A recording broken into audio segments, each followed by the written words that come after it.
అదృష్టం తాత్కాలికంగా దూరమైనా పుణ్యవంతుడిని వదిలిపోదు.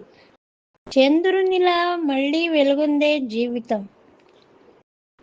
అందరికీ నమస్కారం. జీవితంలో ఒక్కోసారిగా అన్నీ కోల్పోయిన వ్యక్తి మళ్ళీ అంతకంటే గొప్ప స్థాయికి చేరుకోవడం సాధ్యమేనా? ఈ ప్రశ్న ప్రతి మనిషి జీవితంలో ఎప్పుడో ఒకసారి వస్తుంది. ఒకప్పుడు ఎంతో ధనవంతుడిగా ఉన్నవాడు ఒక్కోసారిగా అప్పుల్లో కూరుకుపోతాడు. గొప్ప ఉద్యోగంలో ఉన్నవాడు ఉద్యోగాన్ని కోల్పోతాడు. బాగా నడుస్తున్న వ్యాపారం ఒక్కసారిగా నష్టాల్లోకి వెళుతుంది.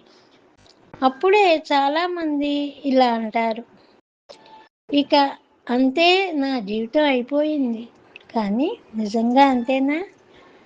ఈ ప్రపంచంలో ప్రకృతి మనకు ప్రతిరోజు ఒక గొప్ప పాఠం చెబుతోంది. ఆ పాఠాన్ని భాస్కర్ కవి ఈ పద్యంలో ఎంతో అందంగా చెప్పారు. ముందుగా పద్యాన్ని వినండి. సంతత పుణ్యశాలినొక జాడను సంపద వాసిపోయి తానంతట బోక నెట్టుకొని అప్పటి ఎట్ల వసించియుండు. మా సొంతమునందు జందురుని అన్ని కళల్ పెడబాసిపోయినన్ గాంతి వహింపడోటు తిరుగంబడి దేహము నిండ భాస్కర. ఈ పద్యంలోని భావం ఎంతో అద్భుతమైనది. పుణ్యం కలిగిన వ్యక్తికి ఒకవేళ కొంతకాలం అదృష్టం దూరమైనా అది శాశ్వతంగా పోదు. సమయం వచ్చినప్పుడు మళ్ళీ తిరిగి వస్తుంది. అమావాస్య రోజున చంద్రుడు పూర్తిగా కనిపించడు, ఒక్క కళ కూడా మిగలదు. కానీ చంద్రుడు నశించిపోలేదు. మరుసటి రోజు నుంచి ఒక్కొక్క కళ పెరుగుతూ పౌర్ణమి నాటికి మళ్ళీ సంపూర్ణ చంద్రుడు అవుతాడు. అదేవిధంగా పుణ్యవంతుని జీవితంలో కూడా కష్టాలు శాశ్వతం కావు.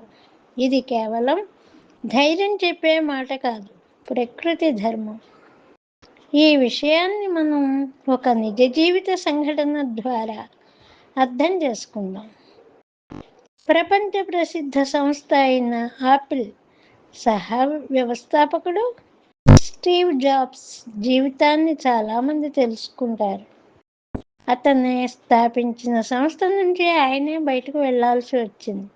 ఒకసారి ఆలోచించండి, తానే నిర్మించిన సంస్థ, తానే ప్రారంభించిన ప్రయాణం అక్కడ నుంచే బయటకు పంపడం ఎంత బాధాకరమో.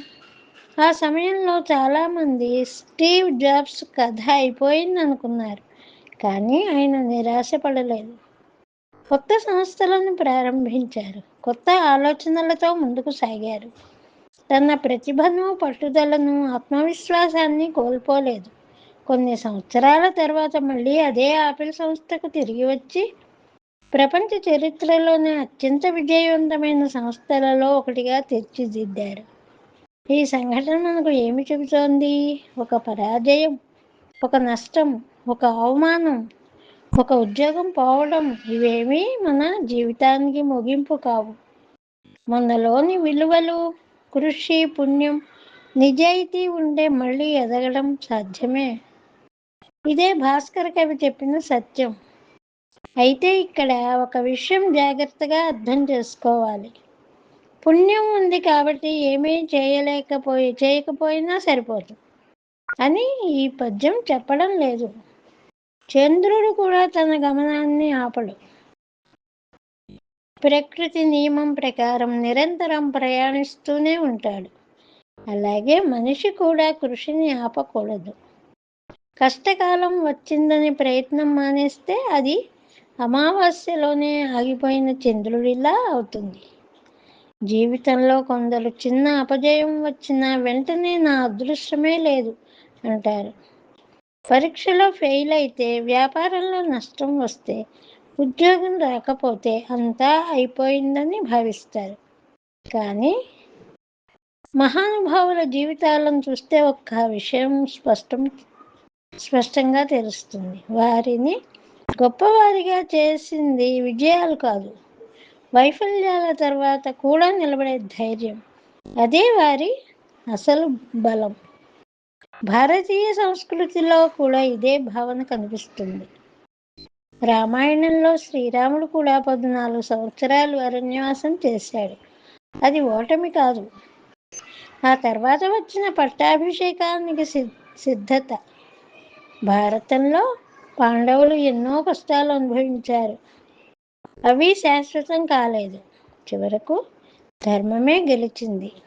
అంటే ధర్మం, పుణ్యం, సహనం, కృషి ఈ 4 కలిసినప్పుడే కాలమే మనకు అనుకూలంగా మారుతుంది. అప్పుడు మన జీవితానికి వస్తే, మీ వ్యాపారం ప్రస్తుతం బాగా లేకపోవచ్చు, మీ పిల్లలు ఆశించిన మార్కులు రాకపోయి ఉండవచ్చు, మీకు ఉద్యోగం దొరకకపోవచ్చు, మీ ఆరోగ్యం కూడా కొంత ఇబ్బంది పెట్టవచ్చు. కానీ ఈ పరిస్థితి శాశ్వతం కాదు. అమావాస్య తర్వాత పౌర్ణమి వచ్చినట్లే, రాత్రి తర్వాత ఉదయం వచ్చినట్లే, వర్షాకాలం తర్వాత ఎండ వచ్చినట్లే జీవితంలో కూడా మంచి రోజులు తప్పకుండా వస్తాయి. అయితే ఒక షరతు ఉంది. ఆశను వదలకూడదు, ధర్మాన్ని విడిచిపెట్టకూడదు, కృషిని ఆపకూడదు, మన మంచి గుణాలను కోల్పోకూడదు. అప్పుడే కాలం మన వైపు తిరుగుతుంది. ఈ పద్యం మనకు మరొక గొప్ప పాఠాన్ని కూడా నేర్పుతుంది. ఇతరులు కష్టాల్లో ఉన్నప్పుడు వారిని ఎగతాళి చేయకండి. ఈరోజు అమావాస్యలో ఉన్న చంద్రుడు రేపు పౌర్ణమి అవుతాడు. ఈరోజు కష్టాల్లో ఉన్న మనిషి రేపు ఎంతో ఉన్నత స్థాయికి చేరుకోవచ్చు. అందుకే మనం ఎవరిని పరిస్థితులను బట్టి తక్కువ చూడకూడదు. మనసుకు ధైర్యం ఇచ్చే పద్యాలు ఎన్నో ఉన్నాయి, కానీ ఈ పద్యం ప్రత్యేకమైనది. ఎందుకంటే ఇది ఆశను మాత్రమే కాదు, ఆ ఆశకు ప్రకృతినే సాక్షిగా చూపిస్తుంది. చంద్రుణ్ణి చూసిన ప్రతిసారి ఈ పద్యం గుర్తుకు రావాలి. ఇప్పుడు నా జీవితంలో అమావాస్య ఉన్నా ఇది శాశ్వతం కాదు. నేను కూడా ఒక్కొక్క అడుగు ముందుకు వేస్తూ పౌర్ణమిలా వెలుగొందుతాను అనే నమ్మకం ప్రతి ఒక్కరిలో ఉండాలి. ప్రియమైన ప్రేక్షకులారా, మీ జీవితంలో ప్రస్తుతం కష్టకాలం నడుస్తుంటే ఈ పద్యాన్ని తరచూ చదవండి. నిరాశను వదిలేయండి, దైవంపై విశ్వాసం ఉంచండి, ధర్మాన్ని పాటించండి, నిరంతరం కృషి చేయండి. సమయం వచ్చినప్పుడు మీ జీవితంలో కూడా చంద్రుని కళలు పెరిగినట్లే విజయం ఒక్కొక్క అడుగు మీ వైపు వస్తుంది. ఈరోజు వీడియోలోని సందేశం కూడా మీకు నచ్చినట్లయితే కామెంట్లో నా జీవితంలో కూడా పౌర్ణమి వస్తుందని తప్పకుండా రాయండి. ఈ వీడియోను ప్రస్తుతం కష్టాల్లో ఉన్న మీ బంధువులకు, స్నేహితులకు తప్పకుండా పంపండి. ఇలాంటి భాస్కర శతకం, సుమతి శతకం, వేమన పద్యాలు, సంస్కృత శ్లోకాలలో లోతైన విశ్లేషణల కోసం మా ఛానల్ను సబ్స్క్రైబ్ చేసి బెల్ ఐకాన్ను నొక్కండి. మళ్ళీ మరో భాస్కర శతకంలోని జీవితాన్ని మార్చే సందేశంతో కలుద్దాం. ధన్యవాదాలు.